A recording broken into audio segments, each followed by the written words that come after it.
friends, what's going on? Welcome back, friends. Welcome back, mate, to Football Therapy with me, your host, Jan. I hope you're doing well. I really do hope that. Welcome back to Chelsea News, of course, the daily series here on Football Therapy. You know what it is. It's Chelsea News, it's daily, and there's a lot of stuff to get into. There's a lot of English for me to learn. There's a lot of stuff for us to talk about today, to dissect, to look at, put under the microscope. Injuries, players returning, massively good news, real good news there. A little bit more comment on Antonio Rudiger, and yes, it's not going away, it's floating around like, I was going to say something gross, but you know what, it could be something good. Eden Hazard, reports coming out of Spain suggesting that both Roman Abramovich and the player himself would be happy to return. So we really beat that dead horse, but we'll give a couple of comments on it, and we'll see what happens there. So settle in, make sure you are comfortable. You don't have to be comfortable, but the content's enjoyed better if you're comfortable. Subscribe if you're new. Drop a like to show support. Let's see if we can get up to 2,000 likes. Make sure you click like. If we can hit 2,000, that would be absolutely beautiful. 2,000. Right. Let's start off with some positive news regarding injuries or returning players returning from injury. We are getting this from Nizar Kinsella from goal.com. My friend and yours, Naz, he tweeted this: Kante and Chalabar returned to training today, having been in yesterday doing physical work when most of the squad were off. They came into Cobham to do sort of, physical strength work, rehabilitation work, when the rest of the team weren't training. But they were in training today. They were in training, which is huge. We'll talk about that in just a second. Chilwell! Drumroll, please. Chilwell has also stepped up his recovery and done some light fitness work on the grass. This is ahead of a targeted return in early to mid-January. Early to mid-January. So first of all, let's start off with Chilwell, because this is absolutely huge news. From having scans to think, oh, maybe he'll want surgery. They will not be putting him on grass, doing training on the grass, if they think he's going to need surgery. Targeting a return in January, superb. Targeting a return in mid-January, superb. Targeting a return in early to mid-January. At time of recording, it's the 14th of December. That's like, oh yeah, Chilwell can be back in the Chelsea team in 20 days from now. Oh, that is huge. Absolutely huge. Not only is it huge and positive news because of how Marcos Alonso has looked like bad Marcos Alonso for a while now, and we need that gargantuan upgrade back up to Ben Chilwell. But also, in the context of how Chelsea play with Chilwell, it's almost like Reece James plays better when Ben Chilwell's on the pitch. Maybe there's just that sort of equilibrium, balance, symmetry. They can switch the ball to each other and they can both come inside and occupy. I don't know. I know that sounds like a radical concept because they're so far away from each other on the pitch. But I do genuinely feel like James even though James is, his form hasn't particularly dipped badly, and he's been sensational without Chilwell on the pitch. I think just when they're both together, I think James plays better. I know that's weird. Let me know what you think down in the comments below. But that is massive. That is huge news to have Ben Chilwell returning, hopefully in January, and I'm sure we can sort of limp. It's still disappointing that we lost him before this congested December period, but still, that is huge. Should he have? I don't think we're out of the woods yet. There's probably still a small chance in a sort of world where he does have surgery, but should he not? Yeah, we could have lost him for the season, man, and that would have derailed a lot of our, having him back for the Champions League is massive. He put in a masterclass in the Champions League final. We've got a good draw in Lille in the next round. You want Ben Chilwell back. You want us cooking again. Absolutely amazing. Make sure you leave your thoughts on the Ben Chilwell return down in the comment section. So when it comes to the other two, we've missed Trevoh Chalobah. Not only have we missed Trevoh Chalobah in the back, I think there was a reason. Well, there definitely was a reason why Thomas Tuchel was starting Chalobah over Cesar Azpilicueta and Andreas Christensen in most cases. Christensen and Azpilicueta, both, a Champions League final players on it, because obviously Christensen came on for Silva, played very, very well in the UCL final.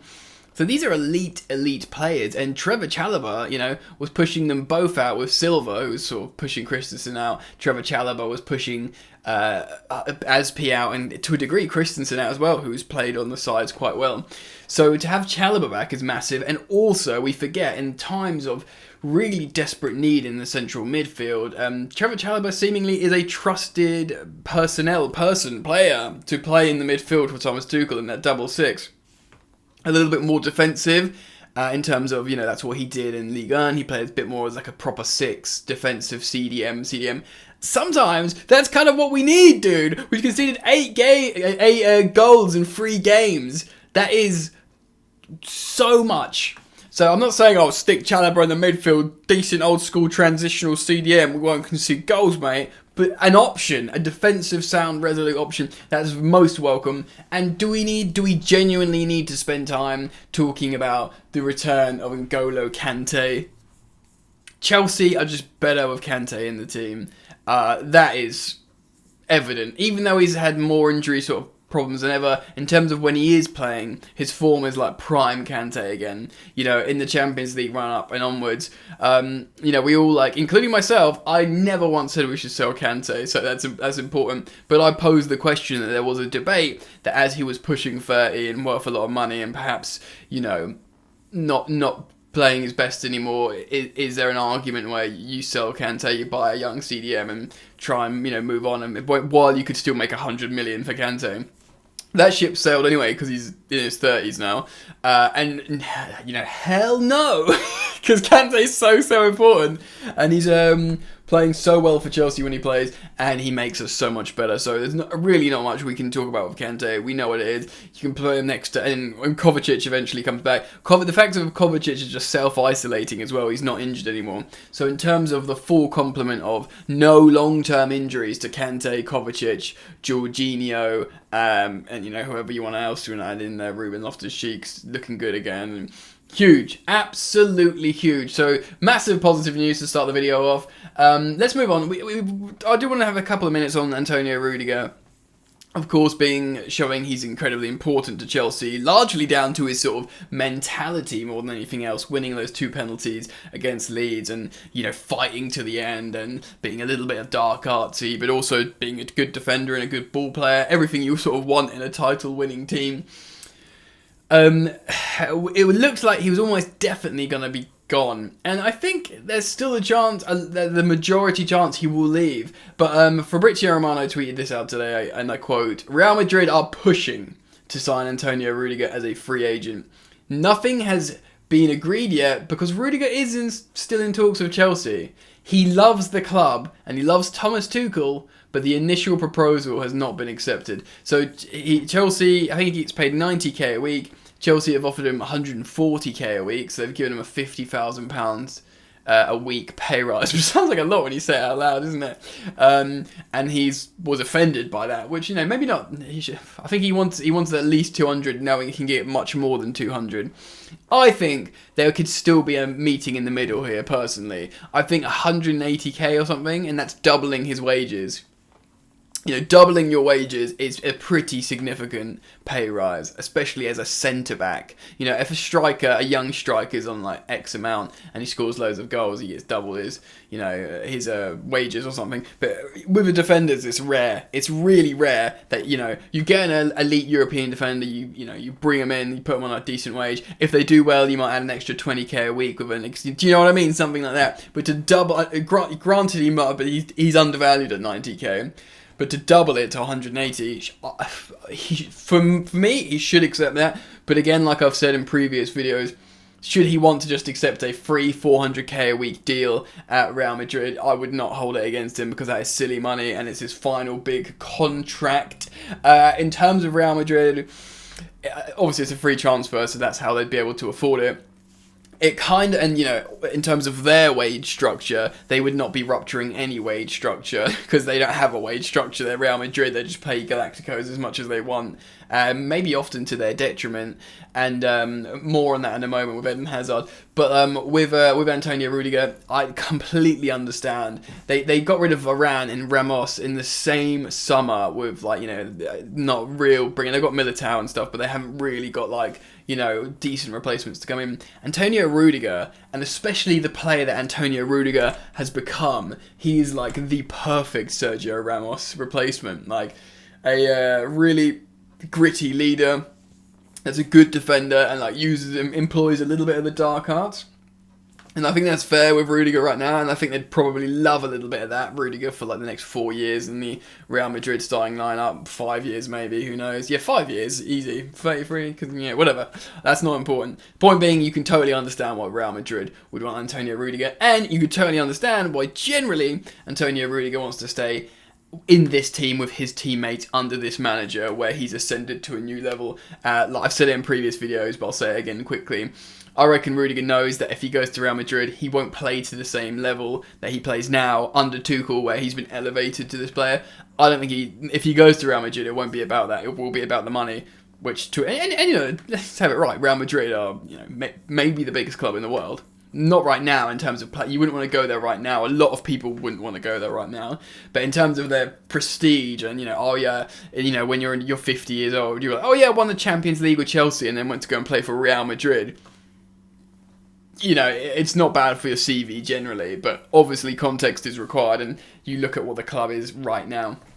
So anyway, let me know what you think about Antonio Rudiger. It's nice to know he really does want to stay with Chelsea, and he hasn't accepted the proposal from Real Madrid because he still considers himself in talks with Chelsea. So that's really interesting. Let's stay on Real Madrid. Let's talk about it for a couple of minutes. Eden Hazard. Yes, we've spoken about this before. Potential return. Roman Abramovich adores Eden Hazard. Hazard loves Chelsea, but he went to Real Madrid to fulfill his dream. His dream turned out to be a nightmare, let's have it right. This is coming from, I'm going to reference this from Football.London. The source is originally from El Nacional, which is a Spanish publication. The Belgium is open alongside to Chelsea owner Roman Abramovich to make his return to West London in a reality in the upcoming transfer windows. So not saying like the winter one, essentially, maybe summer. The frustrations have now boiled over at Real Madrid, with the club and the player ready to end their association as early as the January transfer window. And despite his struggles, there is no shortage of surveying for Hazard's signature, with reigning European champions among the clubs keen on signing him. Barcelona keen on the trio of Timo Werner, Hakim Ziyech and Christian Pulisic. Could the 30-year-old injury-prone winger make a comeback to replace one of the aforementioned trio? And the 30-year-old injury-prone winger, he's been dubbed. A little bit unfair though, still starts for Belgium, still is captain of Belgium, and still cooks for Belgium sometimes. It just hasn't worked at Real Madrid. I don't think he's injured at the moment. I just think Carlo Ancelotti doesn't fancy him, and Vinicius Jr.'s on fire. You'd have to bank on Hazard getting better than what he is right now at Chelsea for that to be, you know, it'd be really, really cheap. In terms of financial risk, Chelsea would have absolutely mugged Real Madrid off. Not in terms of who they thought they were buying, to be honest, who they were buying in Hazard, but in terms of how things worked out. Up to like 160 million euros the deal could go up to. For a player with 12 months left in the deal, didn't get anything out of him, and sell them back for next to nothing is what it would be. For me personally, I'm going to be romantic about it. I'm going to be sentimental about it. I love Hazard. I wouldn't, even if we could just have him back, to be happy to live in Cobham, to smile and laugh again, and, you know, mess around with Jorginho, and, you know, laugh with the boys and make jokes with Timo Werner. That's good enough for me. Pay him the money. And Real Madrid may even subsidise his wages. And if these games, these like 1-0 draws against 1-0 draws against Burnley and United, you'd always back Hazard to be a player to do something a bit special and change the game. He's only 30 years old. He could still be excellent for the next 3 years, maybe. Chelsea would be very mindful to not make a massive financial loss on him, but they wouldn't. They would always be massively up, even if they bring him back. If Hazard comes back knowing that he's not guaranteed to start, and he'd just rather be in that environment again and try and, you know, get back to playing some good football again, I personally would welcome it. But we'll have to see what happens. Guys, let me know what you think. If you've enjoyed my commentary on the current Chelsea news today, please do drop a like. Let's see if we can get 2,000 likes on the video. If you are subscribing now, or you are already subscribed, make sure the bell notifications icon is switched on with all notifications on, so you don't miss a beat, friends. Keep it locked, enjoy the football, and I'll see you later.